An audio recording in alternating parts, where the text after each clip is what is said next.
Science is the great antidote to the poison of enthusiasm and superstition. Hi, I'm Juliette Sellgren, and this is my podcast, The Great Antidote, named for Adam Smith, brought to you by Liberty Fund. To learn more, visit www.adamsmithworks.org. Welcome back. Today, I have the pleasure to be interviewing Scott Winship. He is a resident scholar and the director of poverty studies at AEI, where he researches social mobility and the causes and effects of poverty. Previously, he served as the executive director of the Joint Economic Committee, where he spearheaded the Social Capital Project. After watching tons of interviews of Scott and having had the pleasure to chat with Scott one time, it is obvious that he's a great dude. After reading a ton of his articles in the recent weeks, I know that he is an incredibly clear thinker. Yet, I hope that I'll never be on the receiving end of one of his famous correcting the record pieces where he dissects all the reasons why what you've just written is totally incorrect. Today, we're going to be talking about his work on poverty and inequality. Welcome, Scott. Thank you, Juliette. Pleasure to be here. I think you're a cool dude as well. So, before we jump in, what is the most important thing that people my age or in my generation should know that we don't? Yeah, it's a great question. I mean, I guess what I would say is it's maybe two things that are related to each other.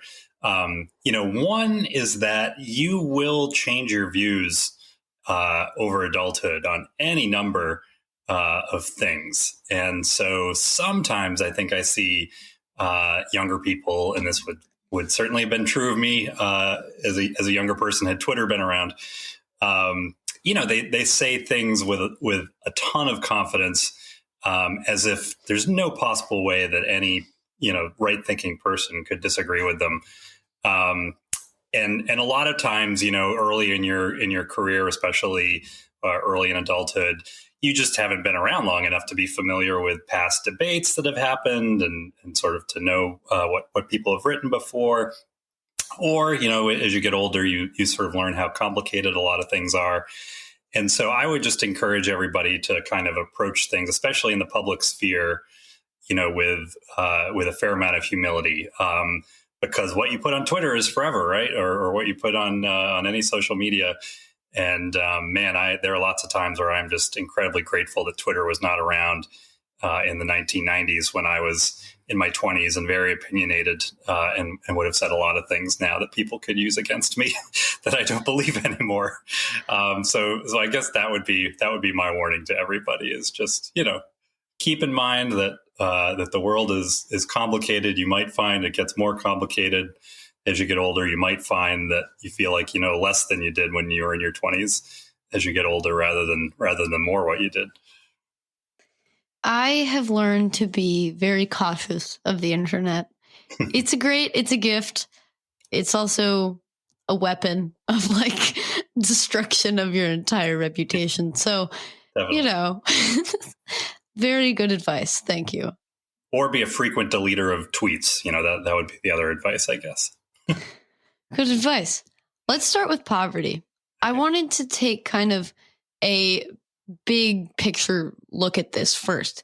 In 2014, you wrote an article in Politico magazine commemorating the 50th anniversary of the War on Poverty called, Actually, We Won the War on Poverty. Can you tell us about the state of poverty in the United States today and how it compares to the past? Sure, absolutely. And I would start off by saying, I don't think we should ever be satisfied with how much poverty we have. As long as there are poor people in the U.S., we ought to care about them, and we ought to care about there being fewer poor people.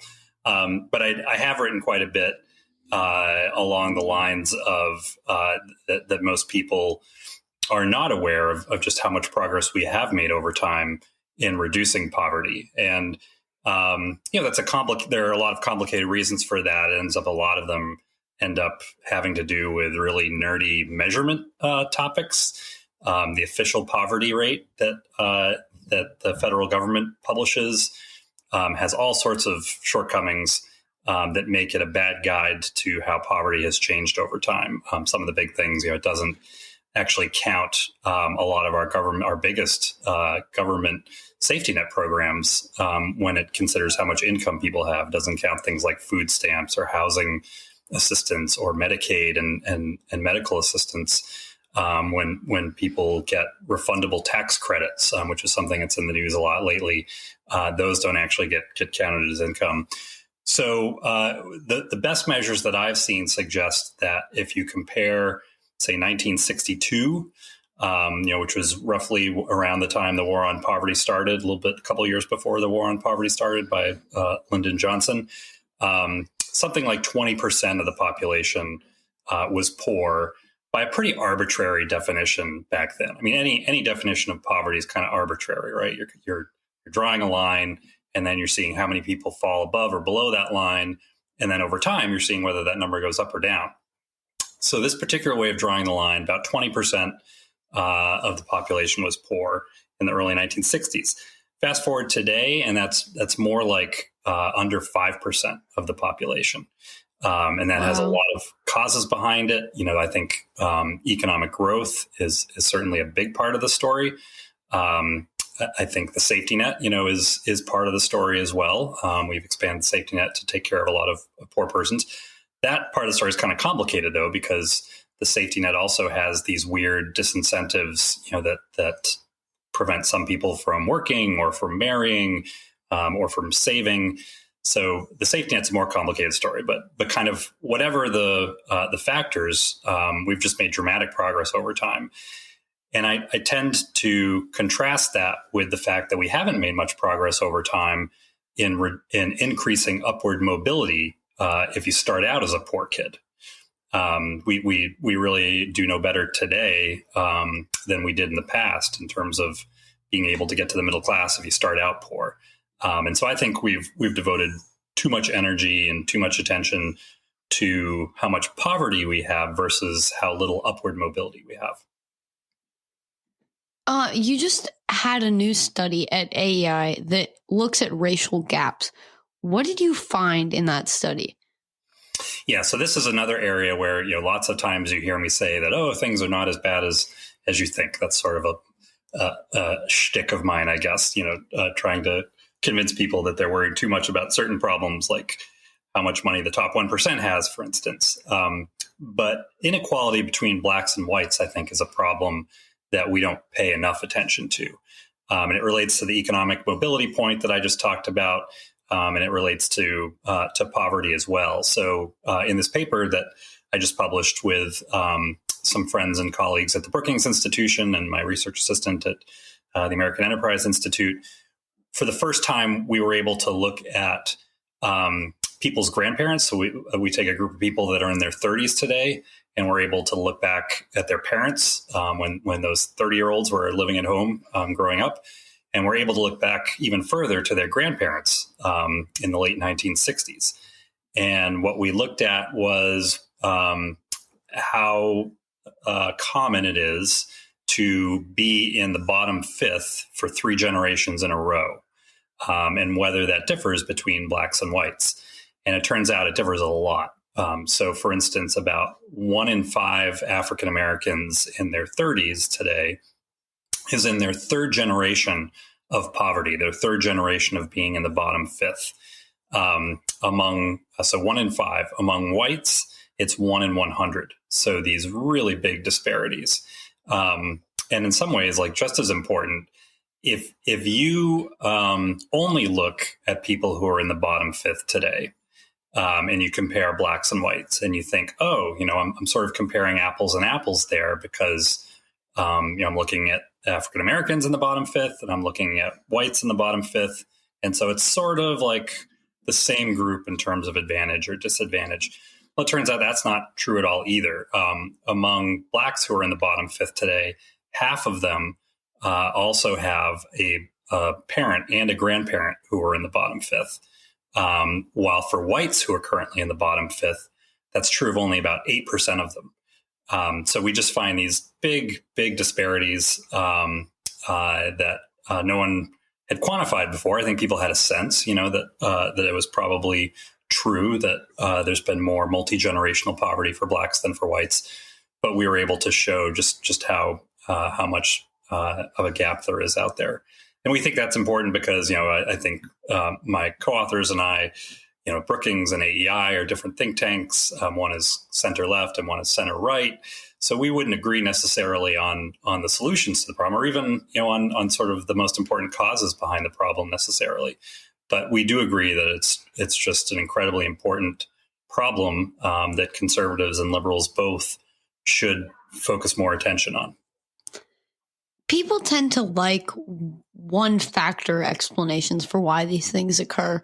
And I personally would like that. It makes things way easier. But I've learned, especially with the podcast, that is usually never the case. It's way more complicated.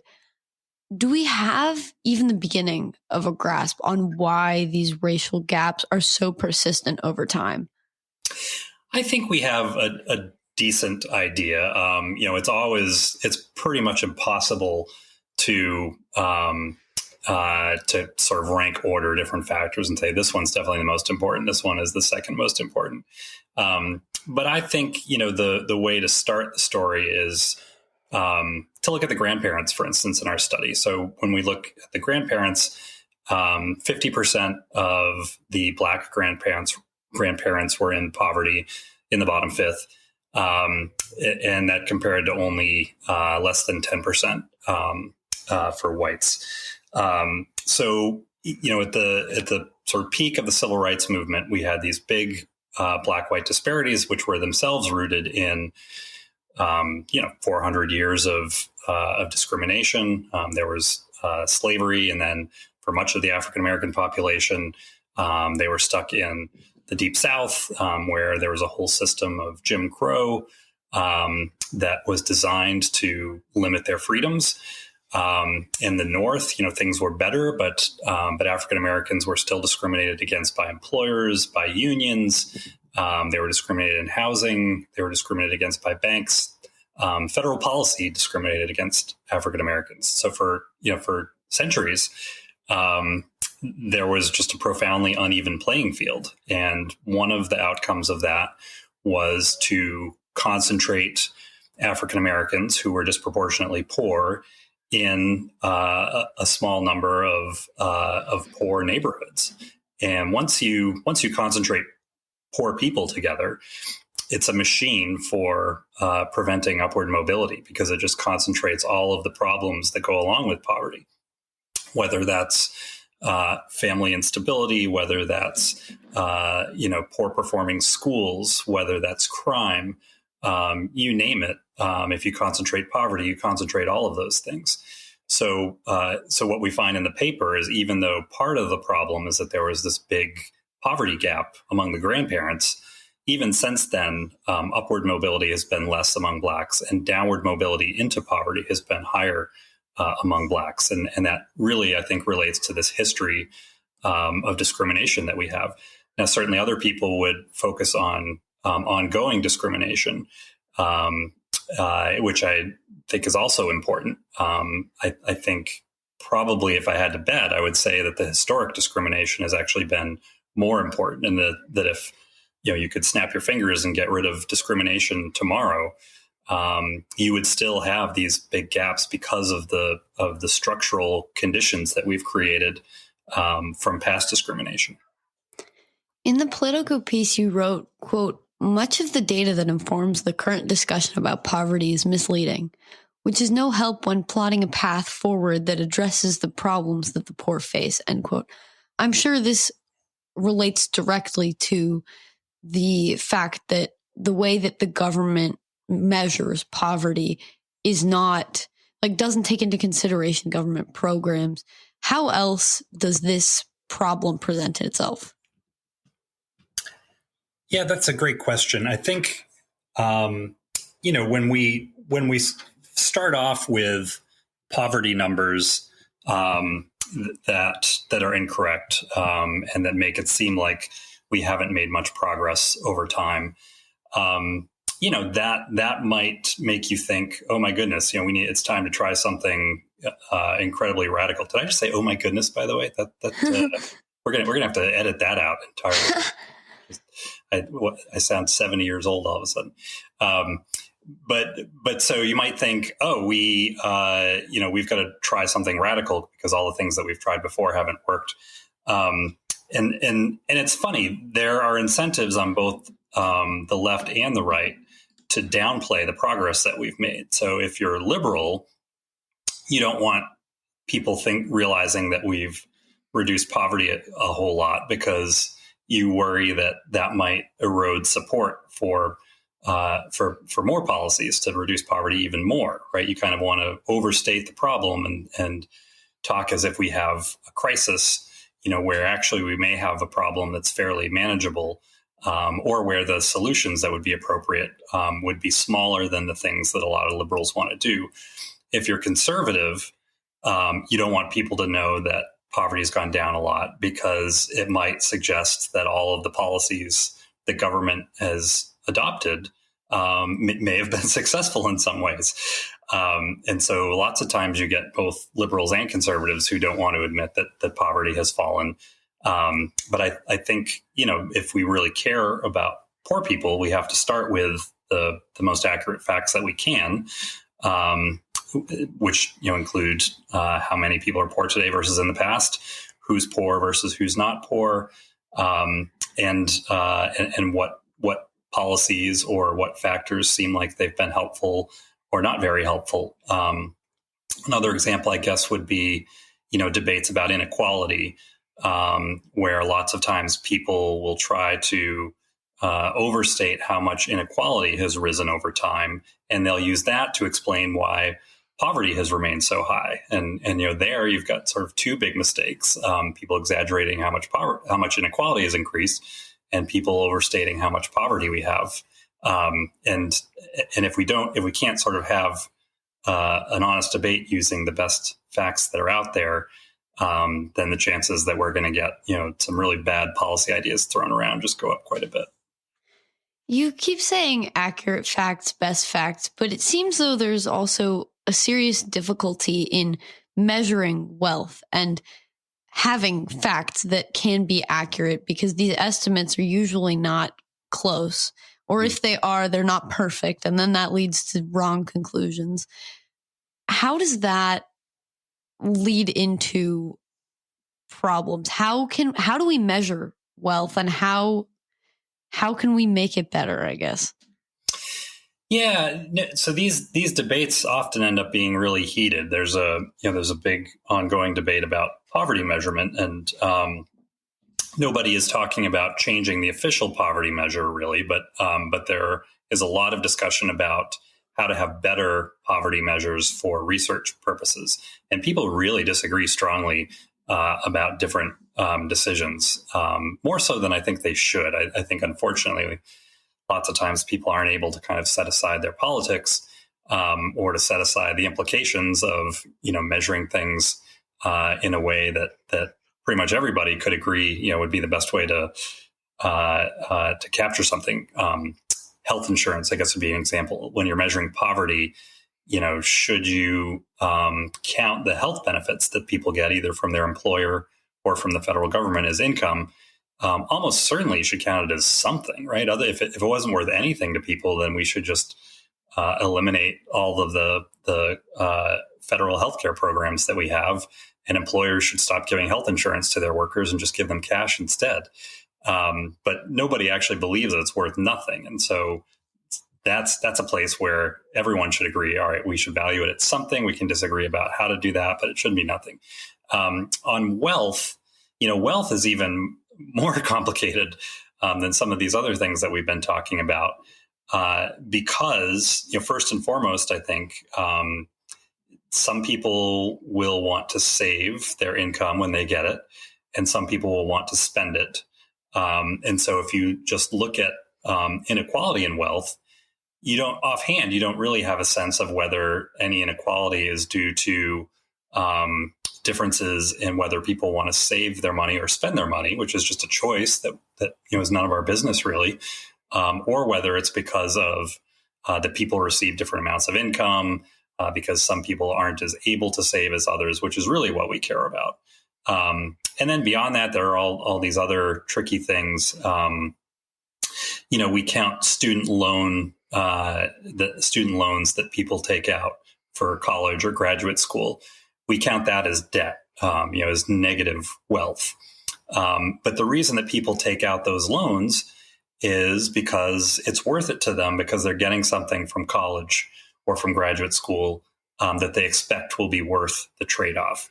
And what that is you can think of it either as being just a college diploma, or you can think of it as being like real skills that people learn in college.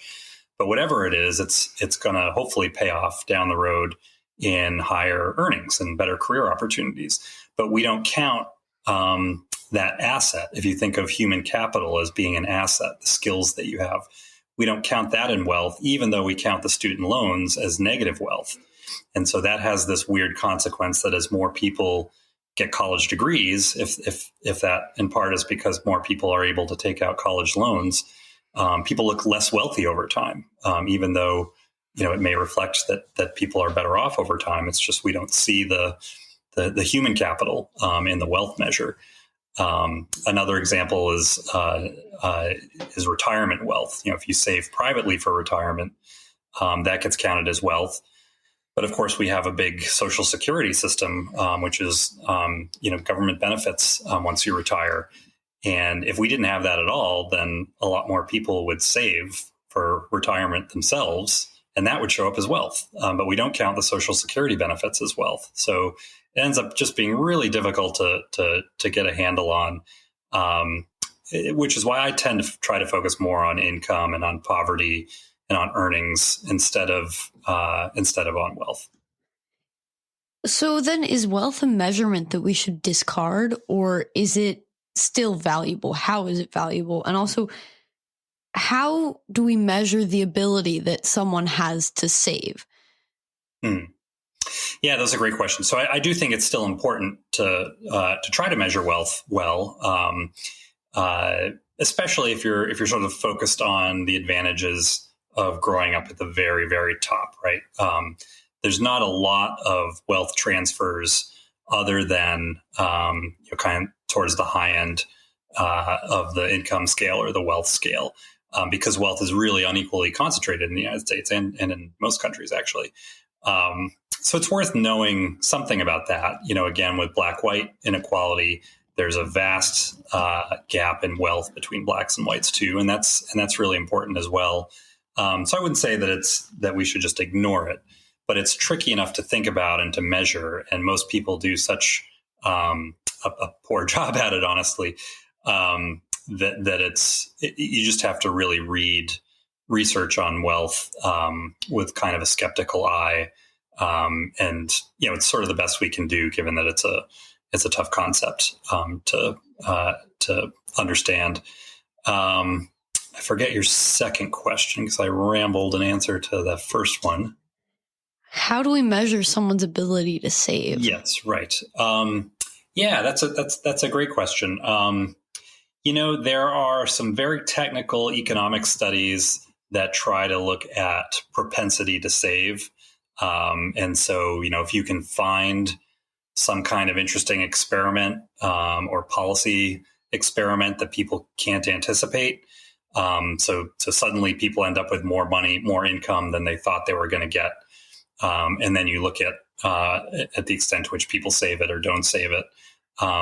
That's one way to go about it. And we kind of did have some interesting experiments last year with all of the stimulus and the COVID relief, because so many households got these checks for $500, for $1,400.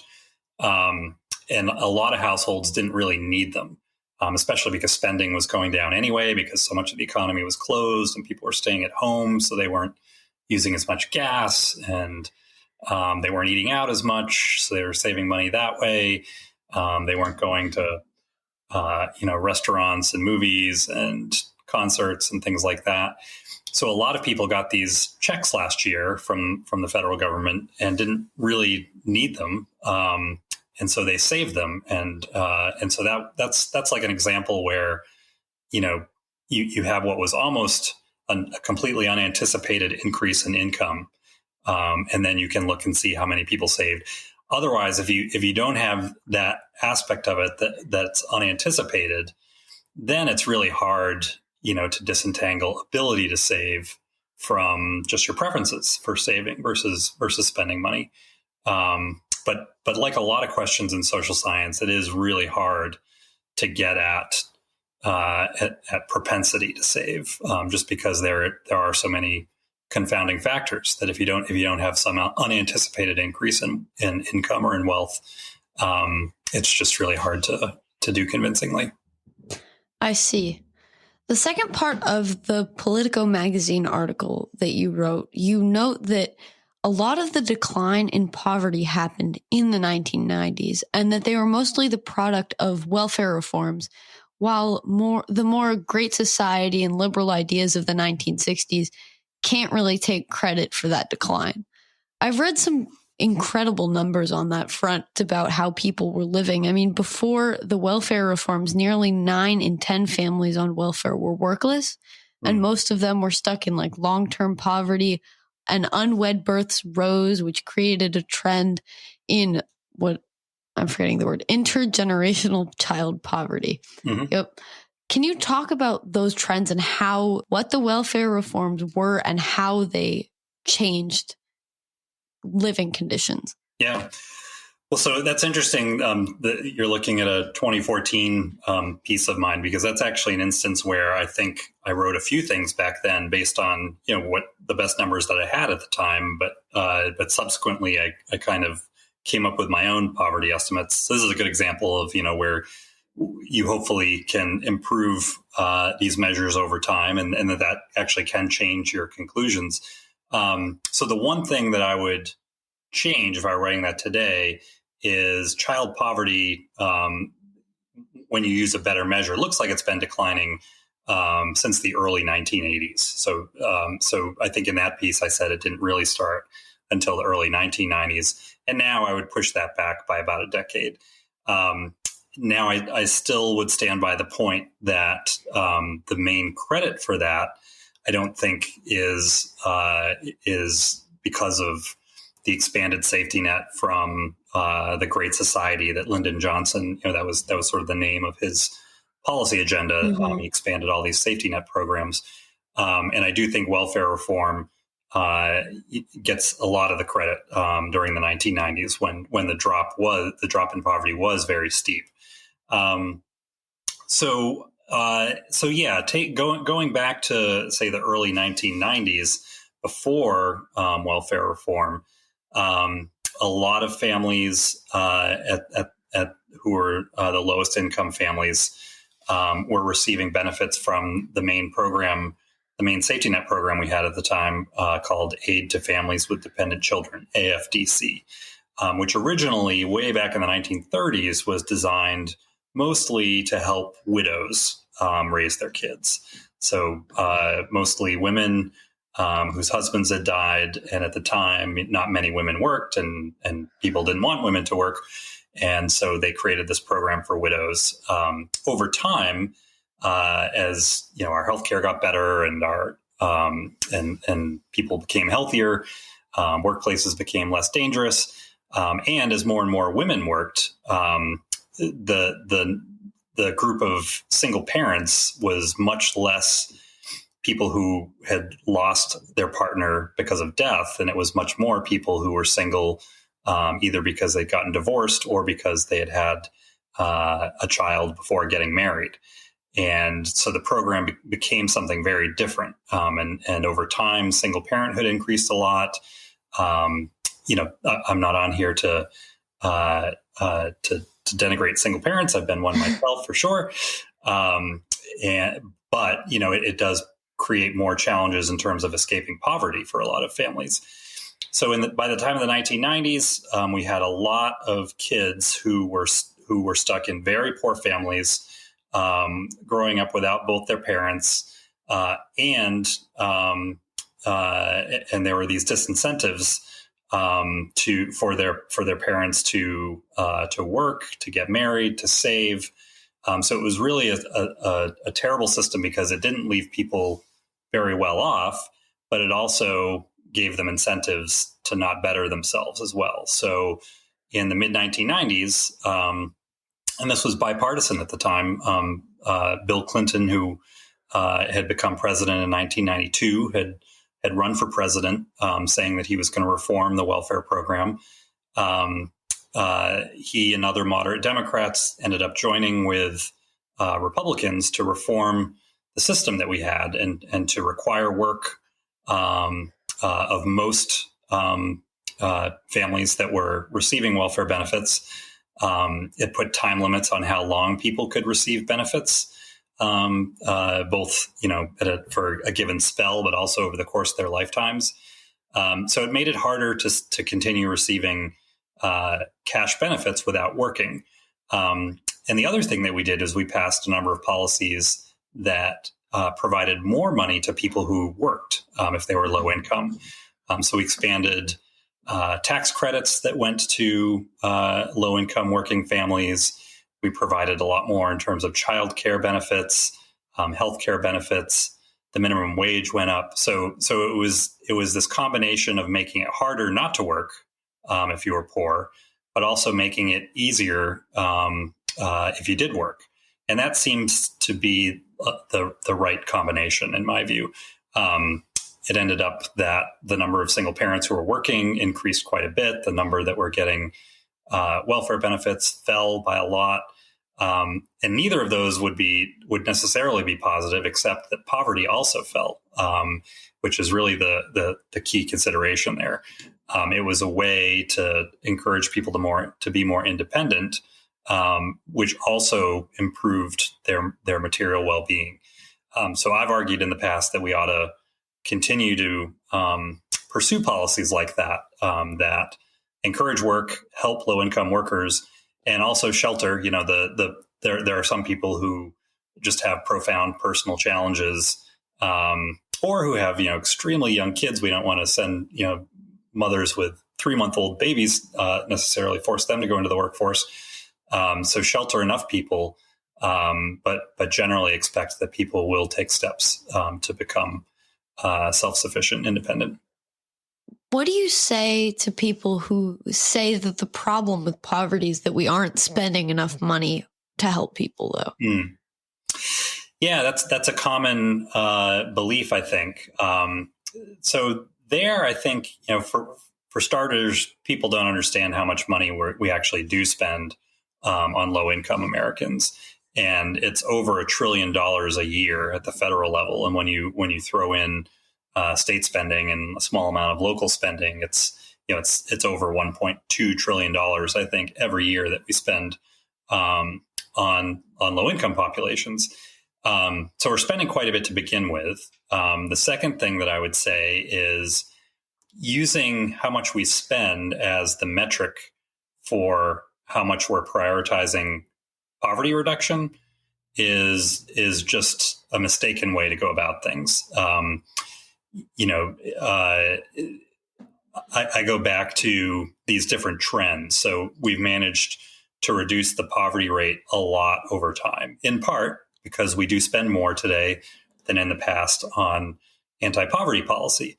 But if spending more money and giving more cash to people were what was also important for expanding opportunity, we would have seen upward mobility for kids who start out in the bottom going up over time. And we don't see that at all. Researchers are pretty much unanimous on that if anything, we do a little bit worse than we did in the past in terms of poor kids being able to make it out of poverty as adults.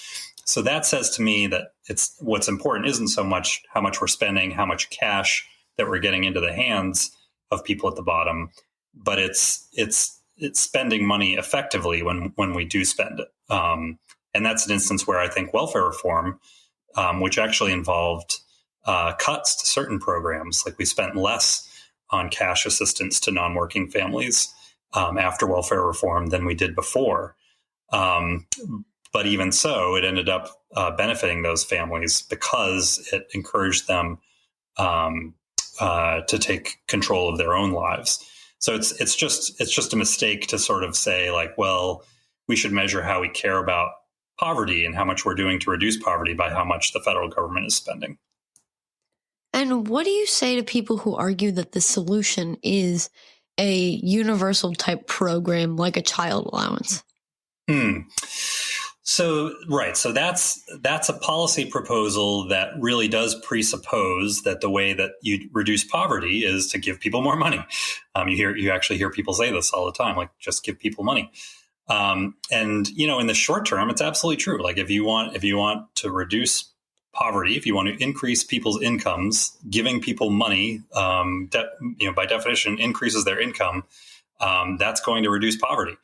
But that's in the short term, and it's only using a very narrow definition of poverty, right? If by giving people more money without any requirements attached to it, for instance, giving them more money whether they work or not, giving them more money regardless of whether it increases the number of kids who are growing up without both of their parents, you can make them less poor, but their ultimate outcomes might end up worse off, either because they weren't exposed to a working adult when they were kids, or because they missed out on all the benefits of having relationships with both of their parents.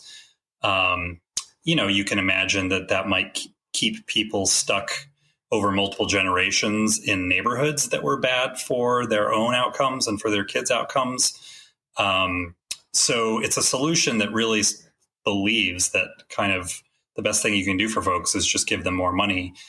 And I just think that's wrong. So instead, I would provide more generous benefits to low-income workers because that helps them, and it also encourages more people to work. And I would sort of provide benefits that have built-in incentives to help parents and their kids make decisions that will promote their upward mobility. So if you think of something like there's a policy called baby bonds, for instance, which is these days more associated with Democrats than with Republicans. But the idea is that you give kids a certain amount of money when they're born in a savings account, and that accumulates over time. The federal government provides more generous contributions for lower income kids. And then when they become adults, they can spend it on a limited number of things, for higher ed, buying a home, investing in a small business. So that's a way that isn't giving, it's a policy approach that isn't just giving money to their parents. It's sort of giving wealth to the children that they can then use for a limited number of purposes that will also increase their opportunities. I think that's a better way to go about things. And then the other dimension that's really important to think about is that, the more government spending that we have, especially when it creates more government debt, that ends up being a drag on economic growth. And really, in the long run, the best way to reduce poverty is to increase economic growth over time. And so we really need to be careful that our government policies are not reducing economic growth, because if they are, then you're sort of ruining the best chance in some ways to make everybody better off over time. I think definitely having a type of program where you have a restricted number of things, like the whole baby bonds idea, where you have a restricted number of things you can spend this money on, is better than just giving people cash. Because, I don't know. It depends. I don't know. Okay. I haven't thought this through enough, but very complicated questions. But yeah, I mean, I think a lot of there are even conservatives who really like the expanded child tax credit and the child allowances, because they're like they sort of imagine, a lot of families are going to use it to then go to Catholic school, for instance. And my response to them is maybe they will. But their parents may spend it in ways that aren't so helpful to them, and that's just something I think that we need to think very hard about, and not sort of be naive and think that everybody is always kind of that they even know how to do what's best for their kids, let alone that they are going to do what's best for their kids. A lot of families just don't know what's best for their kids. I think revised a little bit on my part. Giving the children the opportunity to later be more in control of how it helps them, instead of just being like, here, parents, spend on your children. Yep. Probably also more helpful. Okay. I have a million questions for you about inequality, and we've touched on it a bit, but we don't really have time to get into it. And so I'm hoping that in the future we can do another episode on inequality specifically. Sure. But before we conclude, I want to ask you about income mobility, which we've touched on. In an AEI study that I mentioned earlier about obvious highlights in these issues for Black Americans, but how the issue is broader. I know you've said that we have a mobility problem in the country, but can you explain what you mean by that and how it's developed over time? Yeah, so I think, I guess I would say we have maybe three mobility problems, is the way I would put it. I think one is just a mobility problem that every country ought to think that it has, which is just that we could do better. So currently, if you start in the bottom fifth today, roughly 40%, 40 to 45% who start in the bottom fifth end up also there as adults. So a lot of people make it out, but they don't make it that far. A lot of people kind of make it into the next fifth of income, which is still below the middle of the income distribution. So I think we just should be striving to have more income mobility. The second problem, I think, is that we're not doing better over time, as I said, at increasing mobility. And in fact, we may be doing worse over time. And then the third problem is this big disparity between the upward mobility rates of whites and of African Americans.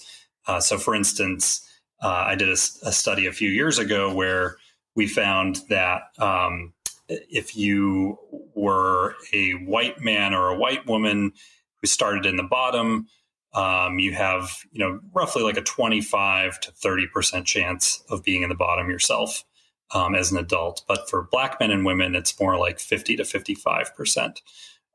So, that's a big disparity. These are all people who started in the bottom fifth.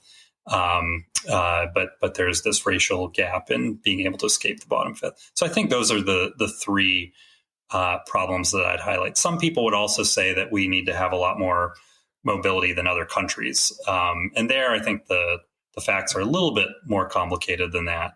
But it is true that if you're talking about family income, it does look like we have less economic mobility than in other countries. And that's a problem too. Thank you so much for all of this. Okay, to wrap up, what is one thing you believed at one time in your life that you later changed your position on, and why? Great question. I feel like I've changed a ton since I was younger. And I guess the way that I would put it is, that I have left things that I've joined. So I once was Catholic. I'm not anymore. I'm not an especially religious person these days. I once was a Democrat. And then briefly after that, I was a Republican. Now I'm an independent. So that's something that I've changed. In terms of policy, as much as I've talked about welfare reform being a success story at the time, when I was in my 20s, this goes back to my original answer to you. When I was in my 20s, I was convinced that welfare reform was going to be a disaster. I just was persuaded by the facts over time that I was wrong. So I think it goes back to sort of advice to give younger people. I would say, it's nice to have identities that you're attached to. It's what makes us interesting in some ways, and it's what gives our lives meaning in some ways. But I think it's also, you can become too attached to your identities as well. And there's something to be said for sort of not being so strongly attached to them that you can't sort of take a new perspective on something and sort of leave an old tribe behind if your views have become more complicated, I guess.